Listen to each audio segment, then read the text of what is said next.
Oke, halo semuanya. Di video kali ini kita bakal ngebangun sistem untuk memprediksi penyakit jantung atau biasa disebut dengan heart disease classification, yang dimana nanti kita bakal ambil beberapa data dari pasien penyakit jantung itu sendiri dan beberapa gejala yang sedang dia alami. Dan tentunya di project kali ini kita bakal gunakan beberapa algoritma machine learning. Lalu untuk datanya sendiri nanti bakal gue cantumin di deskripsi. Oke, tanpa basa-basi langsung aja kita ke video.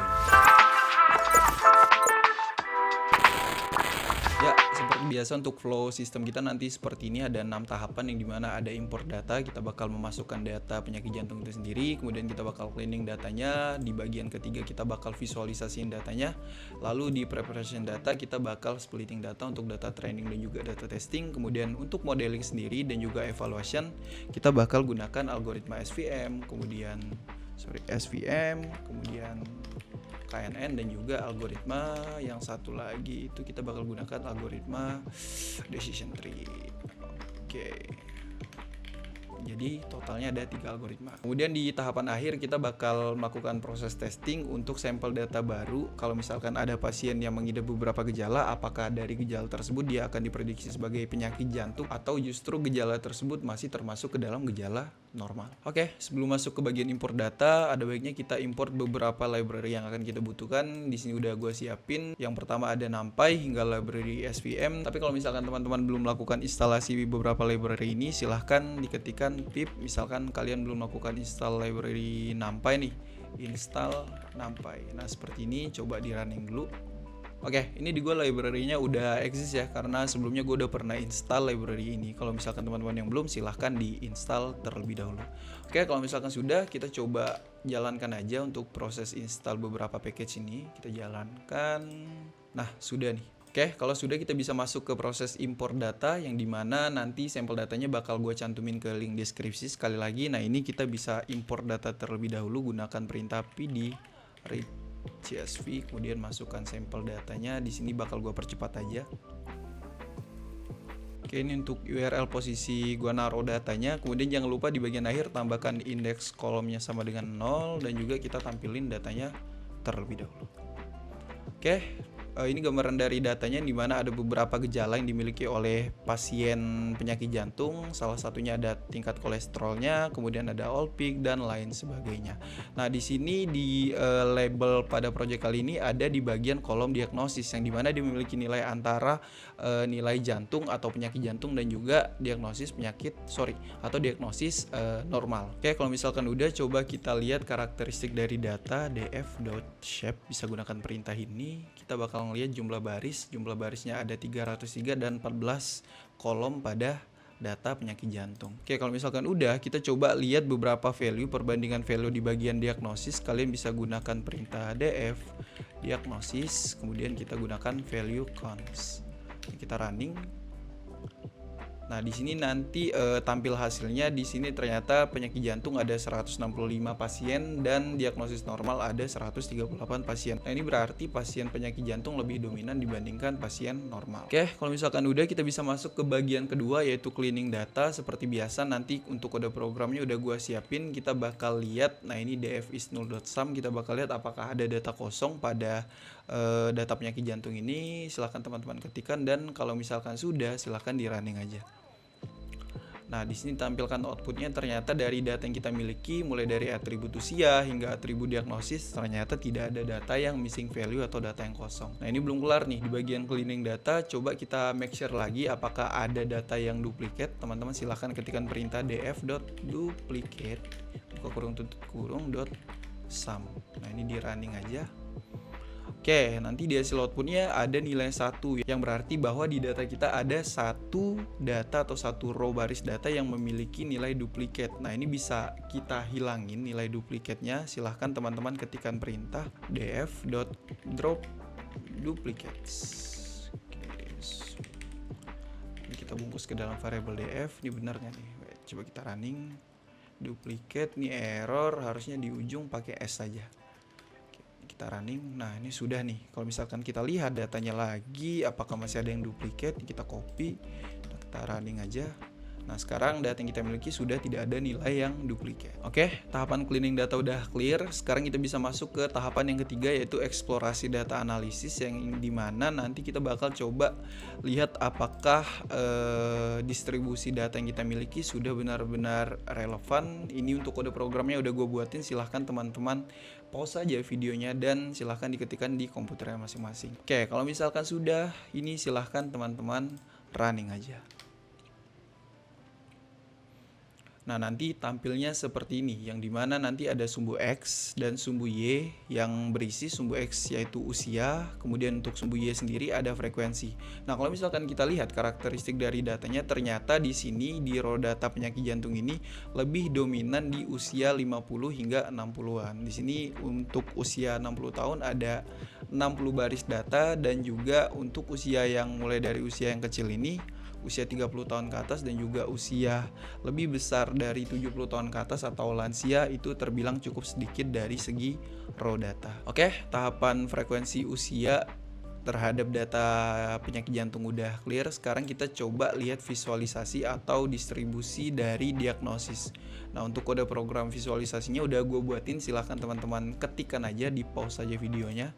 Nah, dikit aja kok ini untuk kode programnya. Kalau sudah, silahkan di running aja. Nah, di sini nanti untuk distribusi diagnosis penyakit jantungnya, ternyata untuk frekuensinya lebih dominan di diagnosis jantung, yaitu 54,3%, sedangkan untuk diagnosis normal lebih kecil, yaitu 45,7%. Nah, untuk proses ADA kayaknya nggak perlu banyak-banyak, dikit aja, dua ini aja, karena kita bakal lebih berfokus untuk perbandingan komparasi algoritma machine learning, yaitu KNN dan juga decision tree. Oke, kalau misalkan sudah, kita bisa masuk ke bagian preparation data, yang dimana kalau misalkan teman-teman lihat data kita yang ada di sini masih ada tipe data yang string atau tipe data teks, yang berarti bahwa di proses training data menggunakan machine learning kan nggak bisa menggunakan data yang memiliki tipe data string. Nah, maka dari itu kita perlu ubah tipe data yang string ini menjadi tipe data numerik.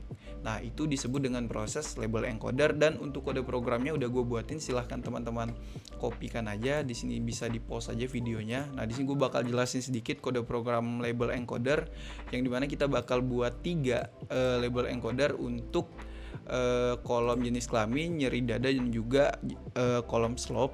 Kemudian untuk labelnya sendiri atau label diagnosisnya sendiri bakal kita ubah juga menjadi 0 dan 1, yang dimana nanti untuk 1 itu sendiri sebagai data diagnosis jantung, kemudian untuk nilai 0 sebagai diagnosis normal.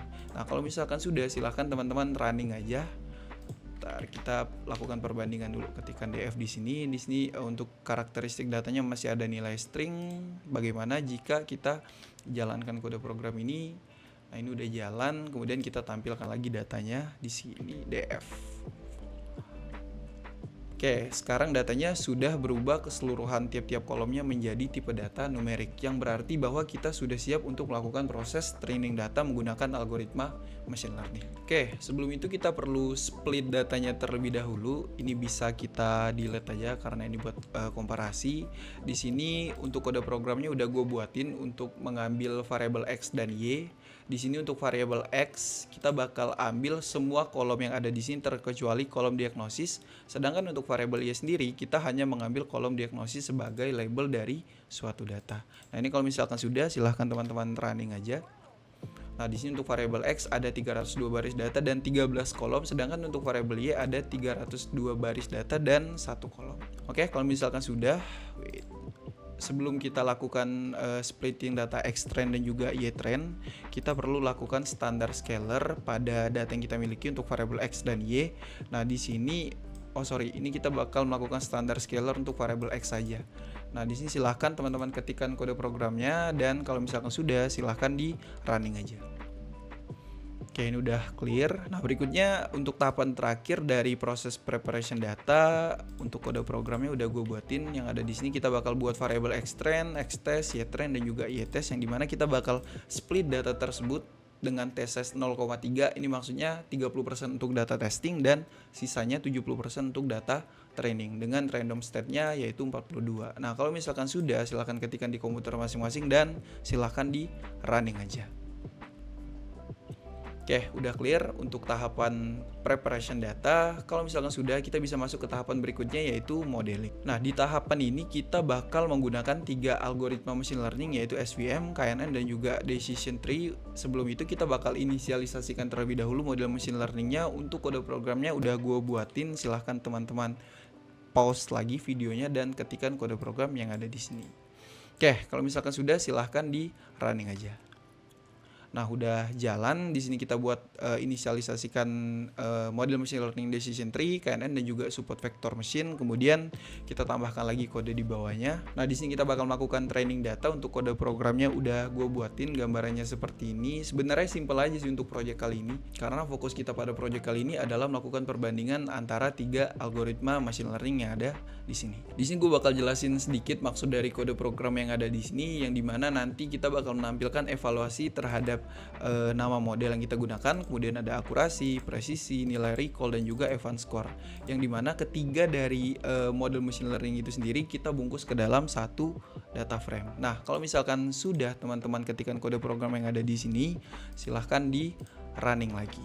Oke, sekarang hasil dari evaluasi menggunakan training data dengan algoritma SVM, KNN, dan decision tree sudah kelar, yang dimana kalau misalkan teman-teman perhatikan di sini, ternyata algoritma yang memiliki nilai akurasi tertinggi yaitu algoritma KNN. Nah, tapi ini belum pasti nih, bisa jadi algoritma yang memiliki akurasi tertinggi proses testingnya bisa jadi di bawah dari algoritma lainnya yaitu support vector machine dan juga decision tree. Maka dari itu kita perlu make sure lagi di bagian testing yang ada di sini. Oke, di bagian testing kita bisa lihat sampel datanya terlebih dahulu. Sampel data kita coba lihat 5 sampel data yang kita miliki. Nah, di sini kita punya 5 sampel data, yang dimana kita bakal buat sampel data baru untuk kita lakukan testing terhadap model yang sudah kita lakukan training data ini tadi, yaitu decision tree, KNN, dan juga support vector machine. Oke, untuk sampel datanya sendiri sudah saya buat seperti ini sampel datanya. Silahkan teman-teman ketikkan di komputernya lagi. Untuk sampel datanya kita bakal buat keseluruhan nilai kolom yang ada di sini terkecuali satu data yaitu diagnosis, karena pada akhirnya data yang kita miliki atau data yang ada di sini bakal kita prediksi apakah pasien yang memiliki gejala yang udah gue buat di sini apakah dia didiagnosis sebagai penyakit jantung atau tidak. Silahkan teman-teman ketikkan aja sampel data yang udah gue buat di sini untuk usianya 57 tahun hingga taliumnya sendiri di angka 2. Nah, kalau udah, coba kita running aja, kita lihat sampel data yang bakal kita lakukan prediksi. Tadi sampel datanya seperti ini, kita gunakan satu baris data aja. Dan tidak lupa karena kita melakukan training data untuk tipe data string yang ada di sini, jenis kelamin, nyeri dada, dan juga slope, kita lakukan label encoder lagi. Untuk kode programnya udah gue buatin yang ada di sini. Nah, seperti ini kode programnya, silahkan teman-teman ketikkan aja. Oke, nanti kita tampilkan sekaligus datanya new data. Oke, kita running. Nah, sekarang jenis kelamin sudah berubah menjadi angka. Tidak lupa untuk kolom slope dan juga kolom nyeri dada. Oke, kalau misalkan sudah, step terakhir dari proses testing yang ada di sini bakal kita prediksi apakah sampel data yang kita miliki sekarang dia didiagnosis sebagai penyakit jantung atau bukan. Nah, untuk kode programnya udah gue buatin seperti ini. Di sini kita bakal transform lagi data yang kita buat barusan, kemudian kita lakukan perulangan untuk memprediksi sampel data ini menggunakan 3 algoritma yang sudah kita training tadi, yaitu KNN, decision tree, dan juga SVM. Silahkan diketikkan di komputernya masing-masing, dan kalau sudah silahkan di running lagi. Oke, hasil outputnya sudah keluar. Nah, ternyata diprediksi oleh model machine learning yang pertama decision tree, yaitu diagnosanya normal. Kemudian untuk prediksi penyakit oleh algoritma KNN, yaitu diagnosisnya penyakit jantung. Dan juga prediksi terakhir menggunakan SVM, diagnosisnya yaitu penyakit jantung. Nah, di sini silakan teman-teman lakukan evaluasi lagi terhadap sampel data yang kita miliki. Apakah benar sampel data ini didiagnosis sebagai penyakit jantung atau justru penyakit normal. Oke, mungkin segitu aja untuk project kali ini. Terbilang cukup singkat dari beberapa video-video sebelumnya, karena bisa dibilang project ini nggak terlalu kompleks sih, karena tujuan utamanya kita hanya melakukan perbandingan antara algoritma SVM, KNN, dan juga decision tree. Nah, kalau misalkan teman-teman punya request kita bakal bangun project apa di video selanjutnya, silahkan ketikkan di kolom komentar. Nanti gue bakal pertimbangin ide-ide project yang kalian rekomendasikan di kolom komentar. Oke, kita ketemu lagi di video selanjutnya. Peace.